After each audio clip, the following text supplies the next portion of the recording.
Quantum physics એમાં એવું કેવું છે કે આપણે મેડિટેશન કરવી ને ધ્યાન, બરાબર, આપણે ધ્યાન કરવી ધ્યાન, તો નાસિકાના અગ્રભાગ ઉપર ધ્યાન કરવી ને ખુલ્લી આંખે, જેવી રીતે આમ આપણે ખુલ્લી આંખે મેડિટેશન કરવી નાસિકાના અગ્રભાગ ઉપર, તો પહેલા દિવસે 1 મિનિટ, બીજા દિવસે 2 મિનિટ, ત્રીજા દિવસે 3 મિનિટ, ચોથા દિવસે 4 મિનિટ, એમ દરરોજ 1 મિનિટ વધારવાની. અને રોજ તમે 1 મિનિટ વધારો ને એટલે 16 મિનિટનું એક ડાયમેન્શન હોય. 16 મિનિટે તમે પહોંચો એટલે એક ડાયમેન્શન પાસ થઈ જાય. સિમ્પલ કોન્શિયસનેસ 70 વર્ષ સુધી ફિક્સ ડેવલપ થઈ જાય.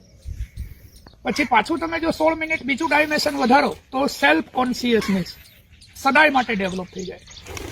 પછી 16 મિનિટ બીજી વધારો એમ તો કોસ્મિક કોન્શિયસનેસ સદાય માટે ડેવલપ થઈ જાય. પછી પાછું તમે 16 મિનિટ વધારો તો સિક્સ સેન્સ કાયમ માટે ડેવલપ થઈ જાય. પાછું તમે 16 મિનિટ વધારો તો અવેરનેસ આજીવન સિદ્ધ થઈ જાય. અને પાછું તમે 16 મિનિટ વધારો તો સુપ્રીમ કોસ્મિક કોન્શિયસનેસ સિદ્ધ થઈ જાય. તો માઇન્ડની જે કક્ષાઓ હોય, conscious, unconscious, subconscious, supramental, six science, તો ડીસી સેકન્ડ, ડેન્સી second, milli second, micro second, pico second, એપ્ચો સેકન્ડ, થેપ્ટો સેકન્ડ, નેનો સેકન્ડ અને ફેમ્ટો સેકન્ડ.